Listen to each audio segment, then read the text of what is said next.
After the whole debacle with the sign and their mockery, I spent the entire weekend obsessing over what to do next. I couldn't relax, couldn't enjoy my coffee or even sit out on the deck without hearing echoes of their laughter, their dismissive honeys, and Patricia's smug voice playing on loop in my head. It was like they'd invaded not just my property but my peace of mind. Every time I tried to focus on work, my mind would drift back to the sheer audacity of it all, 5 complete strangers, lounging on my dock, casting their lines like they were at some public park, as if my ownership meant absolutely nothing to them. I knew I couldn't let this stand, but part of me was still holding out hope that maybe, just maybe, there was a way to resolve this like reasonable adults. Maybe they truly didn't understand the situation. Maybe Patricia had some outdated notion stuck in her head about the lake being some kind of shared space.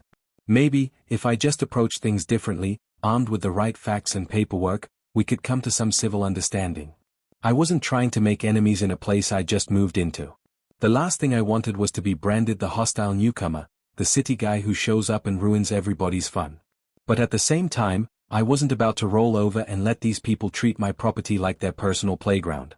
So, I dove deep. I spent hours combing through property laws, trespassing statutes, and every relevant legal code I could find about land ownership, water rights, and HOAs. I read legal blogs, property forums, and even scoured Reddit threads where people discuss their own horror stories with entitled neighbors and overreaching homeowners associations. I wasn't just looking for affirmation, I wanted the ironclad facts that would back me up beyond any question. And the facts were clear as day. I pulled up my property deed, reviewed the official survey, and read every line of fine print until my eyes blurred. The language was unambiguous. The land, the lake, the dock, all of it was private property, bounded by clear survey markers that were legally recognized by the county. The term private wasn't just a selling point from the real estate agent, it was a legal distinction that came with full rights of control and exclusion. I wasn't just renting this place, I owned it outright. That lake, however small, wasn't some communal swimming hole or public fishing spot. It was mine, just like the trees, the shoreline, the very dirt beneath my feet.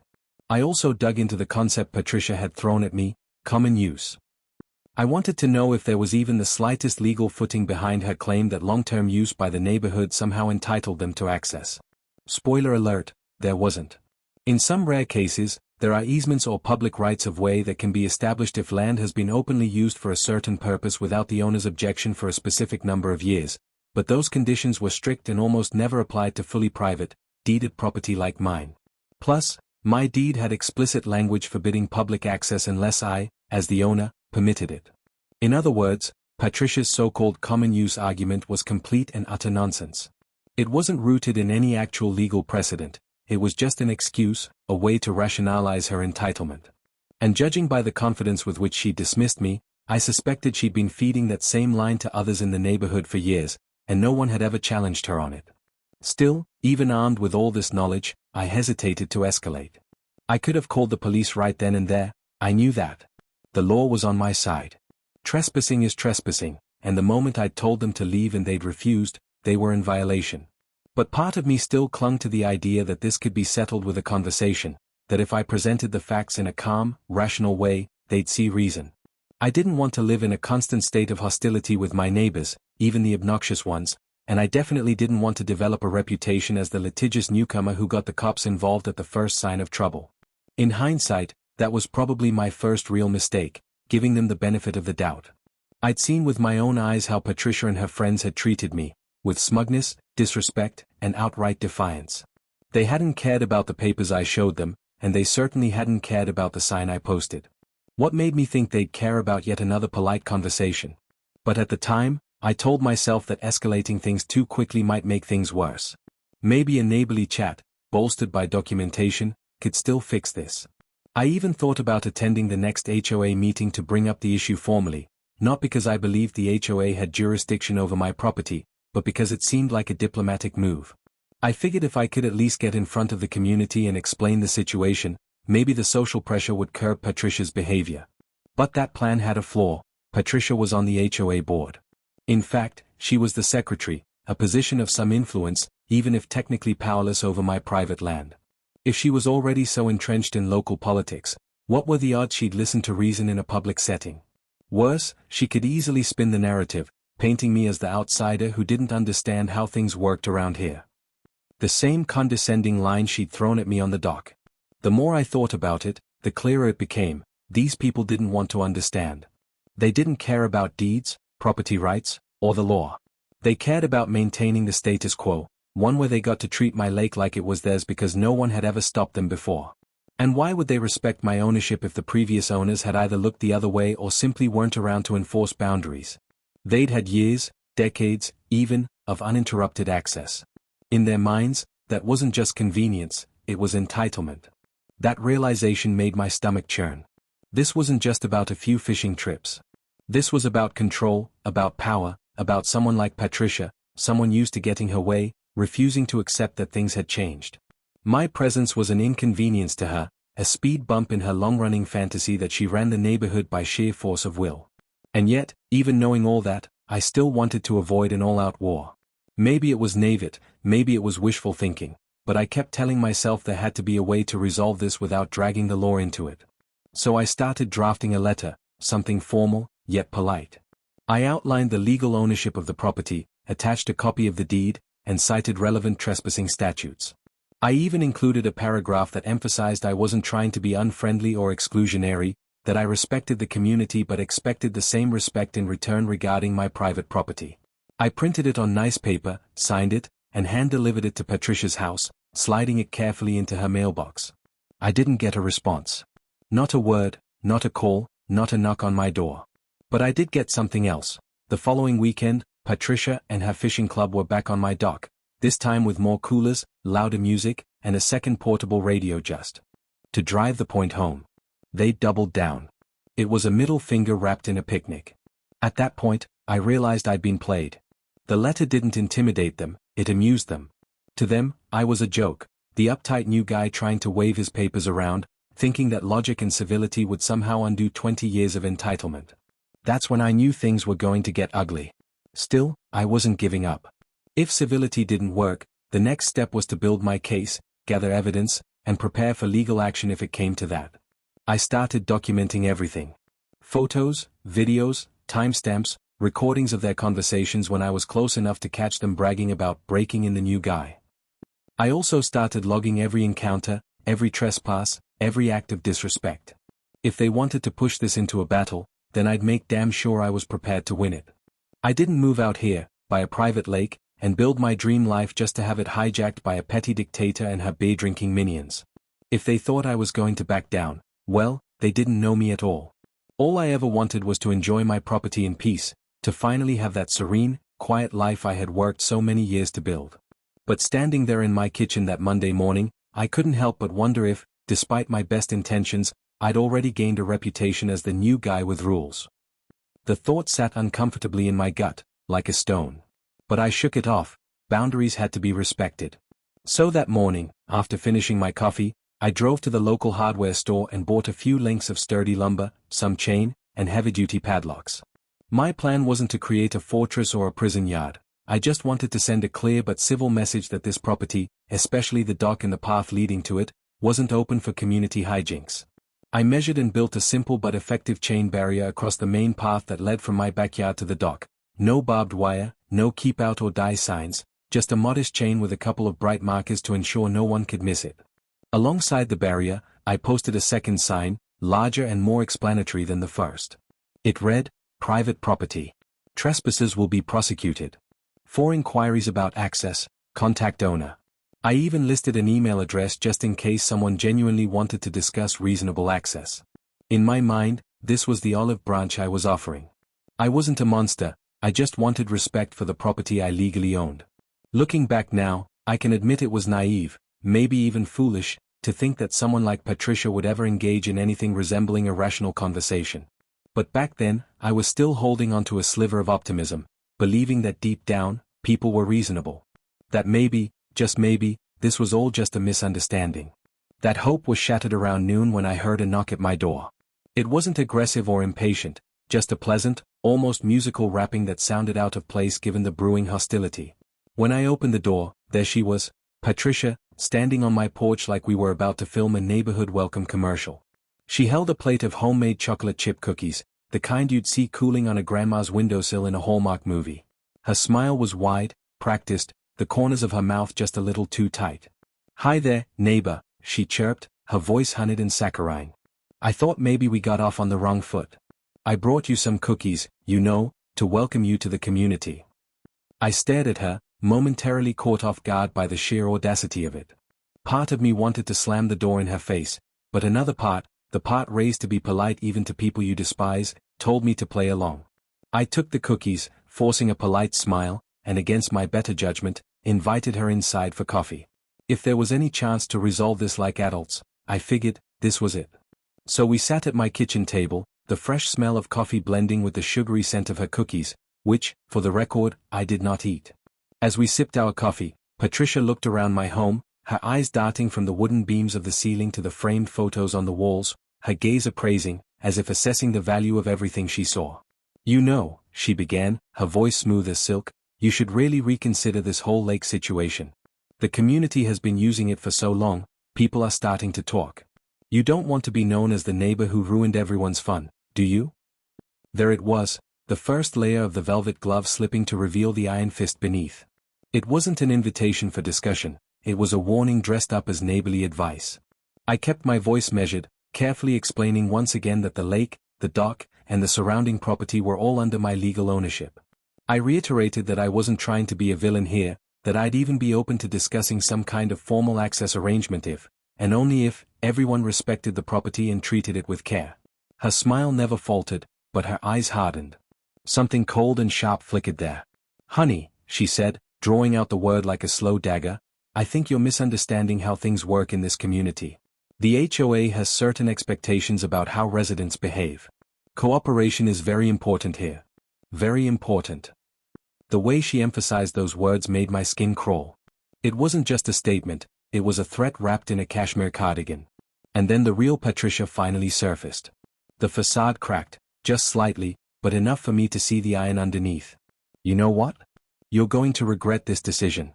People around here have long memories, and we don't forget who's on our side, and who isn't." With that, she stood, patted down her immaculate sweater, and sauntered out of my house like she'd just delivered an edict from a queen. I stood there, coffee in hand, heart pounding not with fear, but with anger. I told myself I wasn't going to let her get to me, that she was bluffing. But part of me knew, Patricia wasn't the type to let things go. That night, around dusk, I was working in my office when I heard pounding at the front door, not knocking, but full-on, heavy pounding like someone wanted to break it down. My heart jumped into my throat. I peeked out the window and my stomach dropped. 2 police cars sat in my driveway, red and blue lights casting garish flashes against the trees. I took a deep breath, steadied myself, and opened the door. And there she was again, Patricia, standing between 2 police officers, one older sergeant with tired eyes and a younger, clearly uncomfortable officer clutching a notepad. "There he is," Patricia declared triumphantly, pointing at me like she was revealing a fugitive. "Officers, this is the man I told you about. He threatened me and my friends, and is illegally blocking access to the public lake." I blinked, stunned. Did I just hear that right? Threatened her? Public lake? She was lying, bold-faced, right to law enforcement. The young officer, Officer Johnson, cleared his throat and read from his notepad. "Sir, we received a complaint about threats made against community members and illegal barriers erected on public land." I almost laughed, almost. Instead, I looked the officers in the eyes and introduced myself calmly. "Good evening, officers. I'm Daniel Hale. And I can assure you, this is private property. The lake, the dock, all of it, mine." Patricia wasn't having it. She launched into a dramatic recounting of how I supposedly threatened elderly residents, the audacity of calling herself elderly, and that I was denying them access to the community lake. She even threw in some faux tears, dabbing at the corners of her eyes. Sergeant Williams, the older cop, held up his hand to quiet her. Can you show me this lake?" She pointed toward my backyard with a smug look. "Right through there, officer. He's chained it up like a fortress." Williams turned to me. "Sir, do you have documentation proving this is your property?" I nodded, relieved that at least this man was giving me a chance to prove myself. "Absolutely, officer. Give me one moment." I retrieved my meticulously organized folder of documents, the deed, the property survey, the title, even my insurance policy explicitly covering water rights. As I stepped back outside,